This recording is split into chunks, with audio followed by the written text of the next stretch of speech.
Habari za leo, karibuni tena Pedo and Rose Stories. Ninaitwa Rose, ninayeishi na VVU.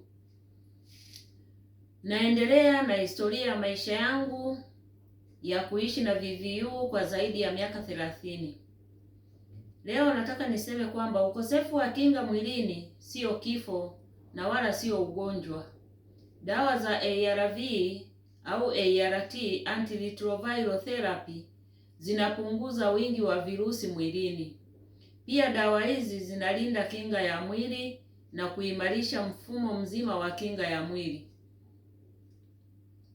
kwa sababu virusi havizaliani tena mwilini. Virusi vinafubaa, na vinapofubaa kinga ya mwili inakuwa ni imara na inaongezeka mwilini. Virusi havizaliani tena.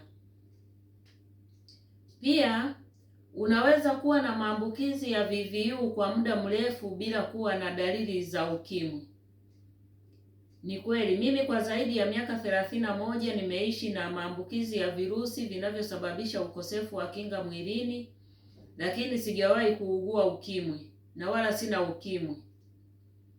Kwa hiyo unaweza ukaona kabisa kwamba ni kipindi cha muda mrefu nimeishi na haya maambukizi, na hii ni kutokana na dawa za ARV.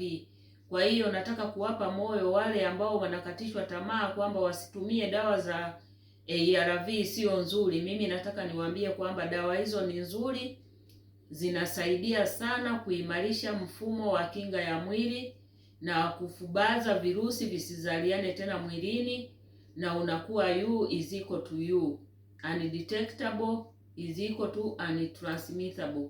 Huwezi kupasi virus kwa mtu mwingine yule. Alafu kupima mapema kunaokoa maisha.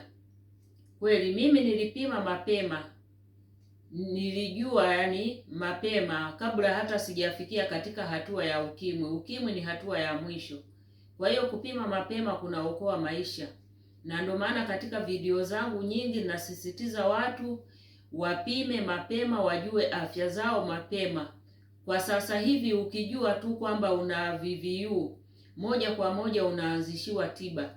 Hiyo ni sera ya Shirika la Afya Duniani, tofauti na enzi za zamani, kwa sababu kulikuwa hakuna dawa. Kwa hiyo tulikuwa tunaishi kwa matumaini pamoja na lishe. Alafu VVU vinaweza kudhibitiwa kwa kutumia dawa za ARV.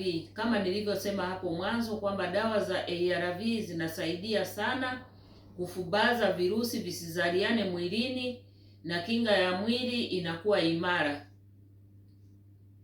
Na hii hali inatokea endapo utatumia dawa za ARV vizuri, utazitumia sahihi kama ulivyoelekezwa na daktari au mfamasia, na muda uliojipangia wewe kumeza hizi dawa, kwa sababu usiwe mtumwa wa dawa, yaani dawa zisikupelekeshe, bali wewe zipangie muda sahihi wa kuzimeza. Kama mfano, kama ni saa 2 asubuhi kabla hujatoka ndani kwenda kwenye mihangaiko ya kila siku, basi meza dawa zako kabla hujatoka.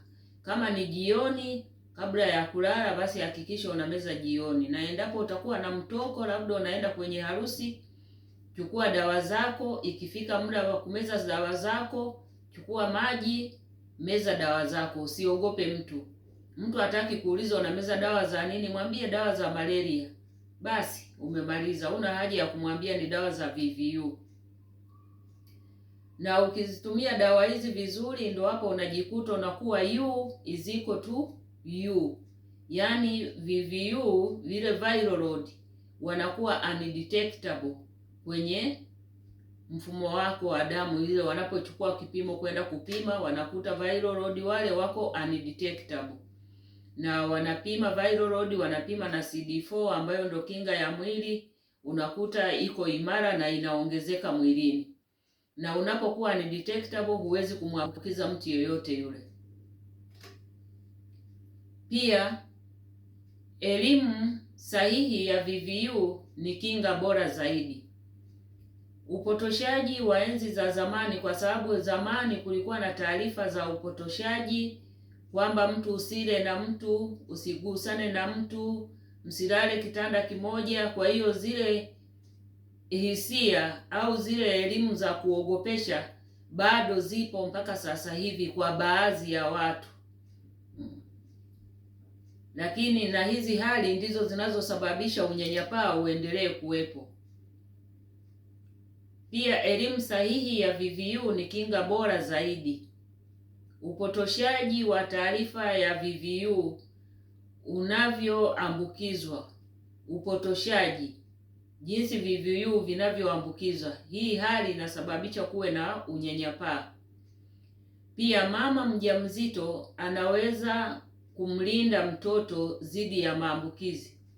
Mama mjamzito atakapokwenda kliniki na akagundulika kwamba ana VVU, moja kwa moja anaanzishiwa dawa, na anapotumia dawa hizi sahihi anamkinga yule mtoto, kwa sababu mtoto anapata lishe kutoka kwa mama, lakini mama atakuwa tayari yuko undetectable, anaweza akajifungua kwa njia ya kawaida kabisa, sio lazima afanyiwe operation, na mtoto anazaliwa akiwa hana virusi. Kwa hiyo unaona kabisa kwamba dawa zimesaidia mama kumkinga mtoto, lakini inabidi mama huyo aende kliniki mapema. Kwa bahati mbaya, sio wengine unakuta tangu anashika mimba mpaka anajifungua hajawahi kufika kliniki. Lakini sasa hivi tunashukuru Mwenyezi Mungu, kliniki zinaenda mpaka vijijini, kliniki zipo. Baadhi za zifikiki tu kutokana labda na miundombinu, hasa kipindi cha mvua.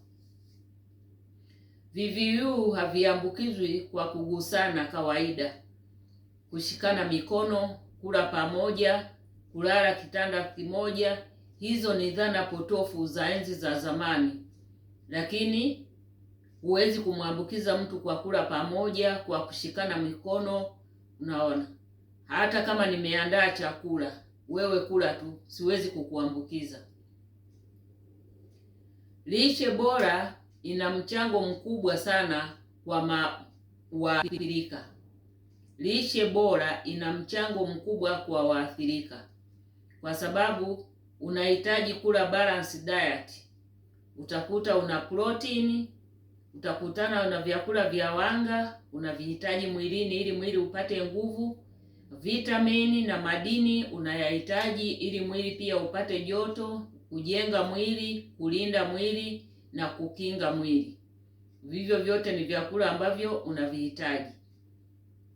Msongo wa mawazo huathiri afya ya mwathirika. Msongo wa mawazo unaathiri afya ya mwathirika. Kwa hiyo mwathirika yoyote yule ajitahidi asipate msongo wa mawazo. Na hii inatokea kama mtu anakuwa amenyanyapaliwa au anaogopa kunyanyapaliwa, kwa hiyo unakuta labda anajitenga. Kwa hiyo anapojitenga ni rahisi sana kupata msongo wa mawazo ambao unakwenda unaathiri akili. Msongo wa mawazo huu unaweza akapata stress, anaweza akapata depression, anaweza akapata anxiety. Kwa hiyo inaathiri akili, na hii inatokana na upweke.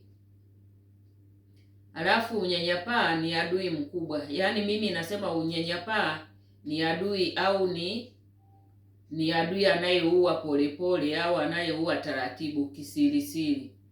Watu wanawanyanyapaa watu waathirika. Kwa hiyo matokeo yake inasababisha watu wanaogopa kupima, kwa sababu wanaogopa kuambiwa wana ukimwi. Hata kama hawana ukimwi, hawaumwi wala nini, lakini ili mradi tu amegundulika kwamba ni muathirika, tayari anaambiwa ana ukimwi. Jamani, ukimwi ni hatua ya mwisho ya maambukizi ya VVU. Na ukimwi kwa hali ya sasa hivi, ukimwona mtu amezoofu mpaka amefikia kwenye ukimwi, ina maana huyo mtu amechelewa kugundulika mapema kama ameathirika, na amechelewa kutumia dawa za ARV. Ndiyo maana unamuona mtu anafikia kwenye hatua ya ukimwi au AIDS. Sasa hivi hakuna mtu anayefikia kwenye hatua hiyo kama mtu ametumia dawa zake sahihi za ARV, antiretroviral therapy. Asanteni sana kwa kunisikiliza. Msisahau kulike, kusubscribe kwenye hii channel, kucomment na kuniuliza maswali ambayo nitayajibu, na kushare video hii. Asanteni sana.